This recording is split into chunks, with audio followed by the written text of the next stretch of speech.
ஓம் சரவண பவாய நமக. விருச்சக ராசிக்கான குரு பயிற்சி பலன்கள்.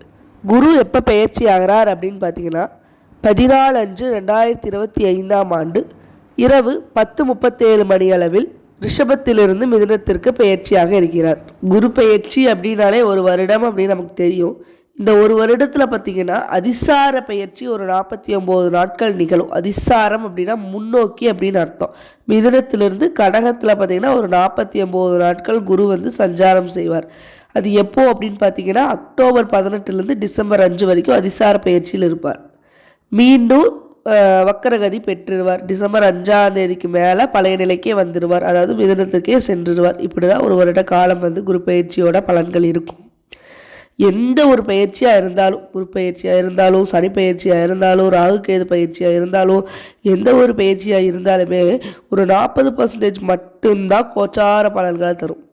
மீதி 60% எப்படின்னா அவங்கவுங்க தனிப்பட்ட ஜாதக கட்டத்தோட அமைப்பை பொறுத்தும் நடப்பு தசாபுத்தியை பொறுத்தும் பலன்கள் வேறுபட்டுட்டே இருக்கும்.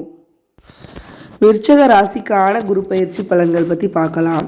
இப்போ விருச்சக ராசிக்கு குரு எந்த இடத்துல பயிற்சியாக இருக்கார் அப்படின்னு பார்த்தீங்கன்னா, இது வரைக்கும் கலத்திரஸ்தானமான 7ஆம் இடத்தில் வந்த குரு பகவான் இந்த 2025 மே மாதத்திற்கு மேலே 8ஆம் இடத்துக்கு பயிற்சியாக இருக்கிறார். 8ஆம் இடம் அப்படின்னு அஷ்டமஸ்தானத்துக்கு குரு பயிற்சியாக இருக்கிறார்.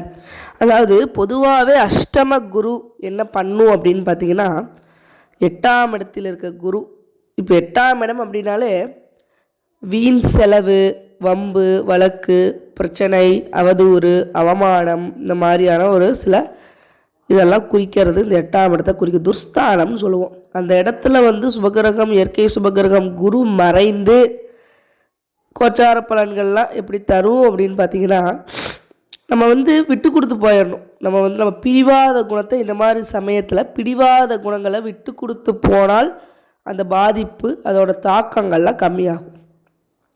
முயலுக்கு 3 கால் அப்படிங்கிற ஒரு இதை விட்டுட்டு சரி சரி சரின்னு நம்ம விட்டு கொடுத்து போகிற பண்பு, விட்டு கொடுக்குறவன் கெட்டு போனதில்லைன்னு சொல்லுவாங்க பார்த்தீங்களா, அந்த மாதிரி விட்டு கொடுத்து செல்வது ரொம்ப நல்ல ஒரு பலன்களை அளிக்கும்.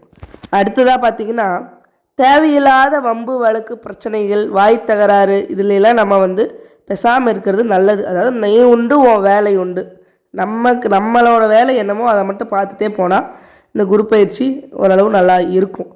அதை விட்டுட்டு நம்ம மற்றவங்க பிரச்சனையில் போய் இன்வால்வ் ஆகுறது, ஒரு பொதுவான பிரச்சனைகளில் போய் நம்ம கலந்துக்கிறது, அதெல்லாம் அப்படிலாம் இருந்தால் அதை அந்த பாதிப்பு நமக்கே திரும்பிடும். அந்த மாதிரி தான் நம்ம சொல்லணும். அடுத்ததாக பார்த்தீங்கன்னா, ஹெல்த் வைஸ் கொஞ்சம் பார்த்து இருந்துக்கணும். இந்த விருச்சக ராசிக்காரங்களுக்கு பார்த்தீங்கன்னா 8ஆம் இடத்து குருங்கிறனால ஹெல்த் வைஸ் உடலாதிபதி பிரச்சனைகள்லாம் வரும். கொஞ்சம் நம்ம ஜாக்கிரதையாக அதுலேருந்து இருந்துக்கணும். அஷ்டமஸ்தானத்தில் இருக்கிற குரு 5, 7, 9ஆம் பார்வையாக, 5ஆம் பார்வையாக 12ஆம் இடத்தை பார்க்கிறார். விரயஸ்தானத்தை பார்க்கிறார். 7ஆம் பார்வையாக 2ஆம் இடத்தை பார்க்கிறார். குடும்பஸ்தானத்தை பார்க்குறாங்க. 9ஆம் பார்வையாக 4ஆம் இடத்தை பார்க்கிறார். சுகஸ்தானத்தை பார்க்கிறார். இந்த மாதிரி குரு 5ஆம் பார்வையாக 12ஆம் இடத்தை பார்க்குது. 12ஆம் இடம் அப்படிங்கிறது விரயஸ்தானம் சொல்லுவோம். அந்த இடத்த பார்க்கறதுனால சுப விரய செலவுகள்லாம் உண்டாகும்.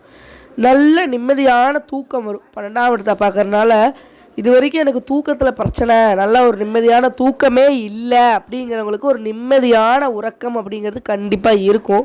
7ஆம் பார்வையாக குடும்பஸ்தானத்தை பார்க்குது. அதாவது தனது 7ஆம் பார்வையாக 2ஆம் இடத்தை பார்ப்பதினால் இதுவரை ஏதாவது குடும்பத்தில் பிரச்சனைகள்லாம் இருந்துச்சுன்னா அதெல்லாம் விலகி நல்ல ஒரு ஒற்றுமையான நிலை ஏற்படும். தன லாபம் மேம்படும். இதுவரைக்கும் திருமணம் ஆகலை அப்படிங்கிறவங்களுக்கு திருமண வரன் கைகூடி வரும். குழந்தை பேர் இல்லை அப்படிங்கிறவங்களுக்கு குழந்தை பாக்கியம் கிடைக்கும். 9ஆம் பார்வையாக 4ஆம் இடத்தை பார்க்குது. சுகஸ்தானத்தை பார்ப்பதினால், சுகஸ்தானம் தாய் ஸ்தானம் அப்படின்னு சொல்லுவோம், தாயின் அன்பும் அரவணைப்பும் அதிகமாகும். இதுவரைக்கும் தாயின் உடல்நிலையில் ஏதாவது ஒரு பிரச்சனைகள் இருந்தால் அதெல்லாம் விலகி நல்ல ஒரு மேன்மையான நிலையை அடையிறதுக்கு வாய்ப்பு இருக்குது.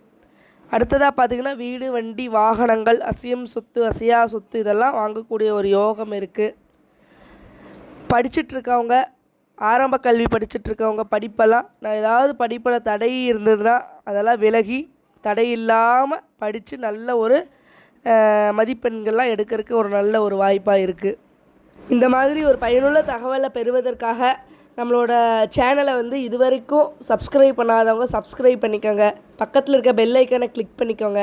அப்போ தான் நம்ம அப்டேட் பண்ணுற வீடியோஸ் வந்து உடனே உங்கள் நோட்டிஃபிகேஷனில் வரும். ஃப்ரெண்ட்ஸ் அண்ட் ஃபேமிலிக்கு ஷேர் பண்ணுங்கள். தேங்க்யூ.